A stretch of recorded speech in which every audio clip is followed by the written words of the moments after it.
Isabel tenía esa voz que usaba cuando creía que estaba siendo paciente con alguien que consideraba inferior, en este caso yo. Estaba sentada al otro lado de la mesa del comedor, con los dedos entrelazados, como si estuviera dando una charla en un taller, y Javier asentía a su lado como un asistente complaciente. Mamá empezó. Hemos estado pensando en tu retiro. No respondí de inmediato. Solo removí mi té de manzanilla. Hay una oportunidad, continuó.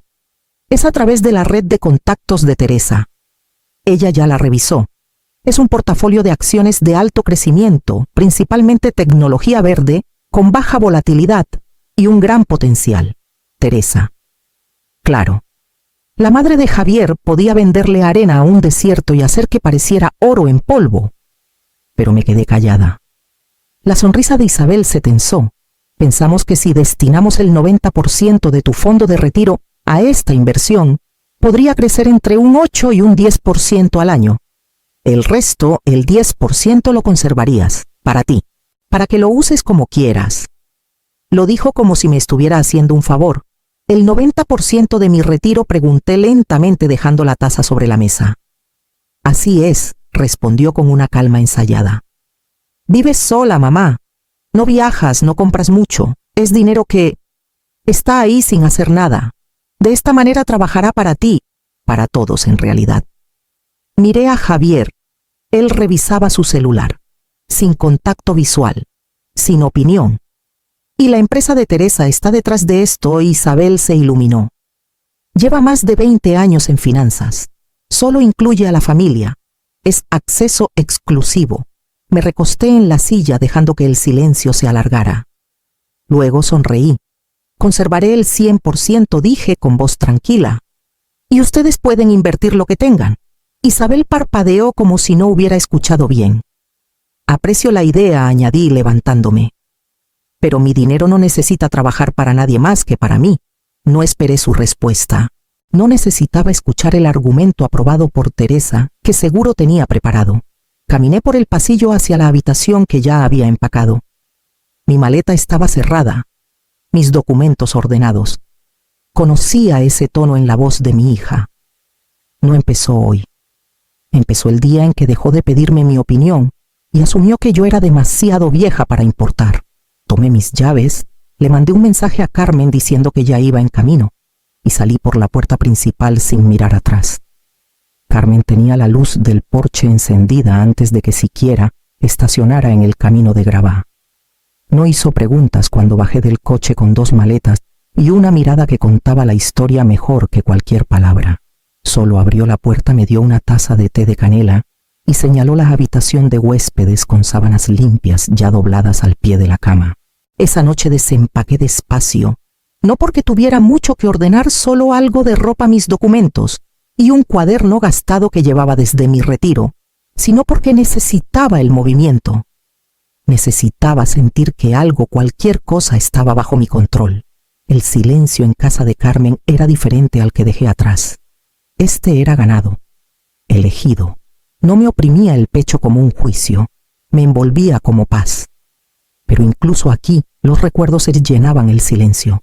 Recordé el día en que intenté enseñarle a Isabel cómo balancear una chequera. Tenía 17 años y acababa de recibir su primer sueldo de la cafetería en el centro. Me senté con ella en la mesa de la cocina, mostrándole cómo anotar gastos, cómo ahorrar el 10% antes que nada. Escuchó por unos 5 minutos hasta que Teresa llamó. Cuando colgó, sus ojos ya brillaban con algo nuevo. Teresa dice que los presupuestos son para los que no piensan en grande, me dijo. La verdadera riqueza requiere riesgo. No tuve nada que decir a eso. Nada que ella quisiera escuchar, al menos. No fue la primera vez que la voz de Teresa reemplazó la mía. Con los años se volvió un patrón. Yo ofrecía cautela. Teresa prometía ganancias. Yo ofrecía seguridad. Teresa vendía sueños. E Isabel siempre elegía el brillo. Ahora desde la ventana de Carmen veía el mundo girar como si nunca me hubiera ido. No la llamé para advertirle de nuevo. No le pregunté si estaba segura. Ella había hecho su elección. Pasó una semana, tal vez más. Perdí la cuenta. Caminaba por las mañanas, cocinaba mis comidas, leía por las tardes. La paz ocupó el lugar donde antes estaba la decepción. Una tarde, Carmen me pasó el control remoto mientras salía a cuidar su jardín. «Mira las noticias», dijo. «Parece que algo grande pasó en Guadalajara». La voz de la presentadora ya temblaba cuando subí el volumen. Las autoridades confirmaron que la firma de inversiones conocida como Futuros Triada colapsó esta mañana tras el arresto de 2 ejecutivos principales y un corredor externo con presuntos vínculos con operaciones fraudulentas de pensiones en todo el suroeste. No necesitaba escuchar el nombre, ya lo sabía. Las imágenes pasaron de la mandíbula tensa de la presentadora a un video borroso grabado con celular afuera de una torre de oficina reluciente. Decenas de personas se aglomeraban en la entrada, la mayoría con cabello gris, encorvados, aferrando papeles algunos, abrazándose como si el suelo bajo sus pies se hubiera derrumbado. Una mujer gritaba contra las puertas de cristal. Sus manos golpeaban el vidrio. Un hombre a su lado hablaba por teléfono gritando, paseando, luego hundiéndose en la acera. Atrás, los guardias de seguridad rechazaban a la gente uno por uno. Entonces, la cámara giró a la izquierda inestable. Y ahí estaba ella. Isabel. Su cabello estaba deshecho, nada como el moño pulido que siempre usaba para el trabajo o las fotos de brunch. El rímel corría en líneas negras por sus mejillas y su voz, normalmente clara, estaba ronca y cruda. Nadie nos dijo. Dijeron que era seguro. Teresa prometió. Jaló la reja cerrada como si pudiera escucharla. El camarógrafo acercó demasiado la cámara y ella se giró cubriendo su rostro con manos temblorosas. Contuve el aliento, no por sorpresa, ni siquiera por pena, solo por la confirmación de algo que había sentido en los huesos desde el momento en que me hizo su oferta en mi mesa. No querían una sociedad, querían acceso. Teresa no estaba por ningún lado. El clip se repitió seguido de reportes sobre cuentas congeladas, demandas colectivas en preparación y un número impactante, más de 3.200 clientes afectados. Más de 700 eran jubilados. El tono de la presentadora buscaba empatía, pero sonaba frío. Se urge a las víctimas a contactar a la oficina del fiscal general y no intentar recuperar fondos por medios privados. Silencié el sonido. El rostro de Isabel aún llenaba la pantalla detenido en un sollozo. La quietud de la imagen la hacía parecer más joven, más pequeña. Tomé el control remoto. No había nada que decir, ni a ella, ni a nadie. El mundo había dado su veredicto, uno que no necesitaba testigos ni comentarios. Presioné el botón y la pantalla se apagó. Desde la cocina Carmen preguntó si quería sopa de lentejas o un sándwich de queso para el almuerzo. Respondí tranquila como siempre y me acerqué a poner la mesa. Isabel entró con la llave de repuesto, la que estaba bajo la tercera piedra junto a las escaleras. Todavía estaba ahí como sabía que estaría. Algunas cosas las dejé sin cambiar a propósito. No por sentimentalismo, sino para que ella enfrentara lo que cambió por sí solo. Pronunció mi nombre al entrar. Una vez, 2, luego nada. La casa estaba silenciosa, más de lo que recordaba cuando vivía ahí. Caminó por la cocina, sus tacones resonando contra el piso, se detuvo en el fregadero donde solía tararear mientras lavaba los platos, y luego giró hacia el comedor. Ahí lo encontró. El sobre estaba justo donde lo dejé centrado de pie, color crema, con los bordes suavizados por el tiempo. Su nombre escrito de mi puño y letra Isabel. Había elegido ese sobre con cuidado, no porque fuera bonito, sino porque era de una caja que ella me regaló hace 15 años para mi cumpleaños. Lo había envuelto con un listón y una sonrisa diciendo, para las cartas que escribirás algún día. En ese momento no sabía a qué se refería a ella misma. Lo abrió despacio desplegando la hoja. Isabel, no me alejé de ti. Caminé hacia mí misma. Eso fue todo. Sin acusaciones. Sin listar ofensas heridas o los momentos en que me habló como si fuera un mueble. Solo la verdad escrita claramente. Una verdad que dudaba que ella hubiera considerado. No estaba enojada cuando lo escribí. Solo terminé. Se quedó ahí mucho tiempo con la carta en la mano de espaldas a la puerta. Las sillas del comedor seguían en su lugar. El florero en la mesa aún tenía eucalipto seco. La casa no resonaba, pero tampoco ofrecía consuelo. Estaba demasiado limpia, demasiado final. Intentó llamar al número que siempre usaba. No sonó. Probó con otro. Luego el correo. Luego la línea fija de Carmen, que ya no existía. Recorrió cada habitación buscando alguna pista. No había ninguna. Me aseguré de eso. Para cuando se sentó en el borde del sofá con la carta doblada en las manos, estaba claro, no solo estaba en una casa vacía, estaba en el silencio que nunca pensó que llegaría. Ya no estaba a su alcance. Isabel solía contestar llamadas con la confianza de quien cree que nada puede desmoronarse de verdad. Ahora dejaba que la mayoría sonaran. No eran de clientes, no eran de Javier. Eran de cobradores bancos, o peor aún, de amigos que habían oído. Teresa se calló primero. Un correo breve. Estoy tan sorprendida como tú. Luego nada. Ni una disculpa, ni una admisión, ni una llamada. Cuando Isabel fue a su casa en Polanco, el código de la reja había cambiado. Javier intentó mediar 1 o 2 días, pero para el fin de semana su tono era cortante y su paciencia se había agotado. Tú trajiste esto, dijo sin siquiera levantar la vista del celular. Mi mamá solo sugirió. Tú dijiste que sí.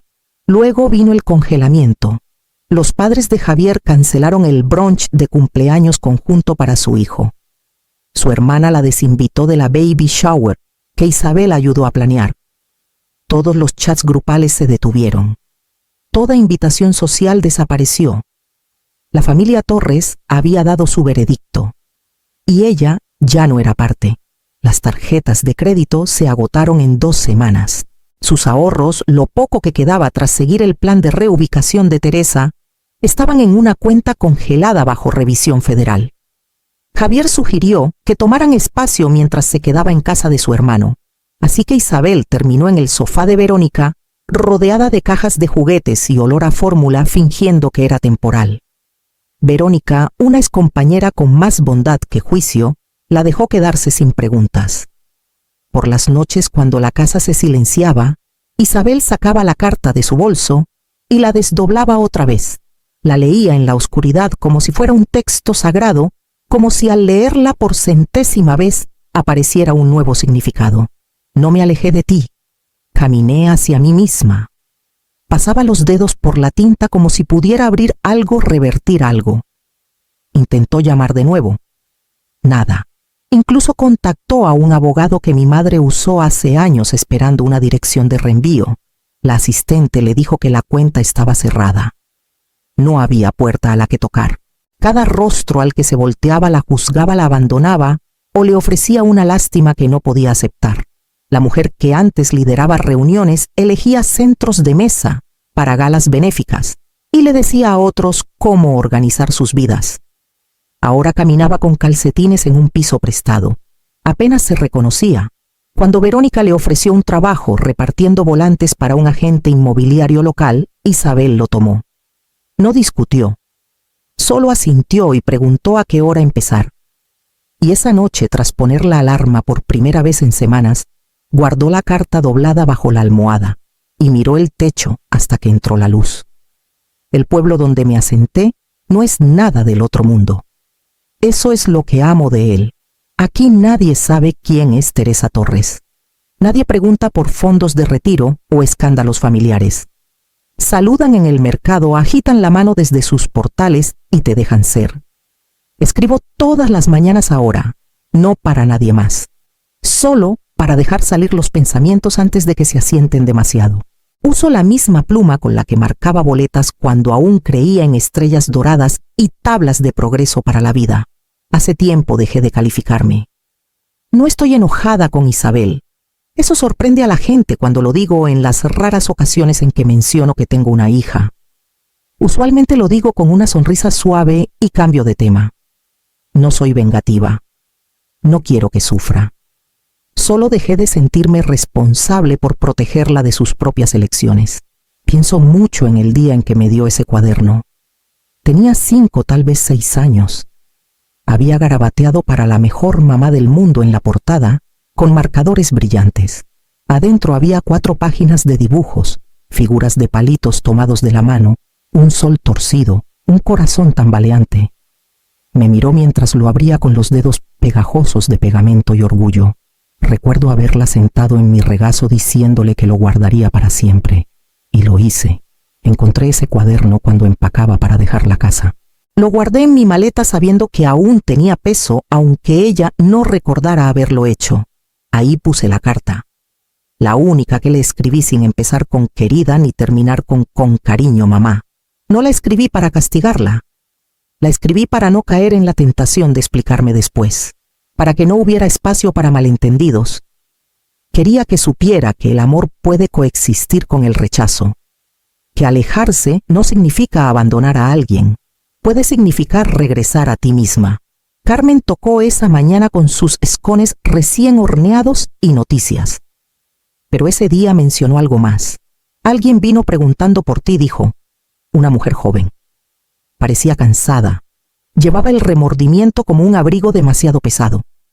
Cerré el diario y dejé la pluma. Carmen no insistió cuando me lo contó. Vi a una mujer cerca de la oficina de correos, dijo sirviendo el té sin levantar la vista. Preguntaba por alguien que encajaba con tu descripción. Dijo que venía de fuera del estado. Parecía no haber dormido. No dije nada. Pensé que querrías saberlo. Asentí. Eso fue suficiente. No necesitaba preguntar si tenía el cabello oscuro recogido demasiado apretado o si su voz se quebraba al decir mi nombre. Algunas preguntas se responden solas por lo silenciosa que se vuelve la habitación cuando se pronuncian. Después de que Carmen se fue, salí. El sol estaba cálido, pero no gritaba. Me senté en la banca bajo el sauce y saqué el viejo cuaderno de mi bolso.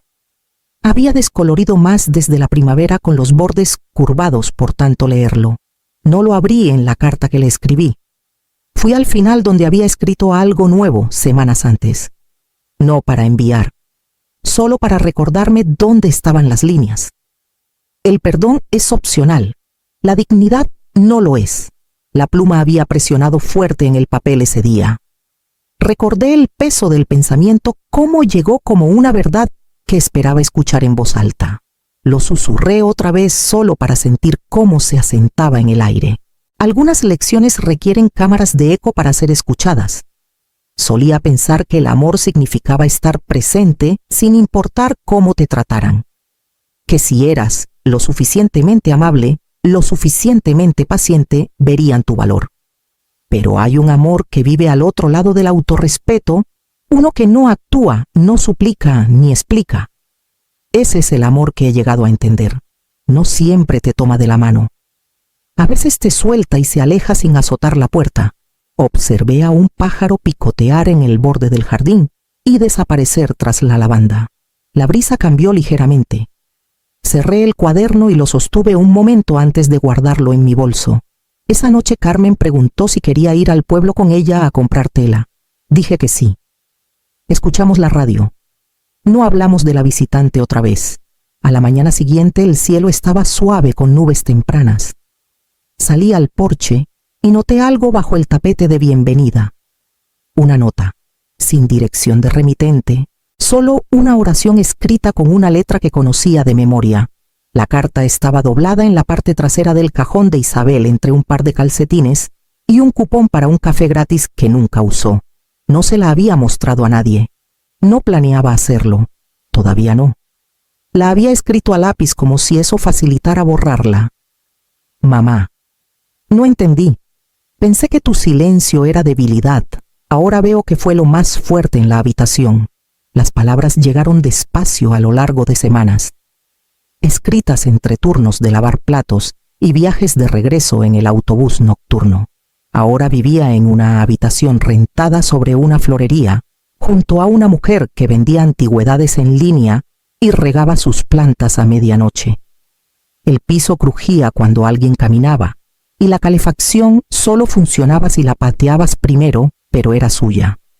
Suficiente para una cama o un estante pequeño, y una mesa plegable donde a veces ponía el viejo cuaderno. Todavía lo tenía el que hizo a los 5 años con marcadores brillantes y todo. De alguna manera su madre lo había guardado todos esos años. Y cuando lo encontró en la mesa del comedor tras regresar a la casa vacía, se sintió como un espejo silencioso e implacable. Isabel no releía su propia carta a menudo. Todavía dolía admitir las cosas por completo, pero sí leía la nota que dejó su madre una vez por semana doblada detrás de la primera página. No me alejé de ti, caminé hacia mí misma. El significado cambiaba cada vez que la leía.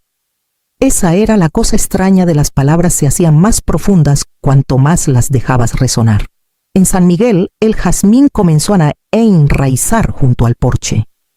Lo planté tarde en la temporada, pero prendió terco y fuerte. Un vecino se apoyó en la cerca una mañana mientras regaba los bordes. «¿Sabes?», dijo. «El otoño pasado estuvo aquí una mujer joven. Preguntó por ti. Parecía que había viajado lejos». Asentí con los ojos en la tierra. «¿Regresó alguna vez?», aún no dije. No insistió. Solo se tocó el sombrero y siguió por la acera. Me quedé ahí un rato con la mano aún en la regadera, no esperando, solo quieta. Si alguna vez regresa estaré en casa, pero esta vez como mi yo completo.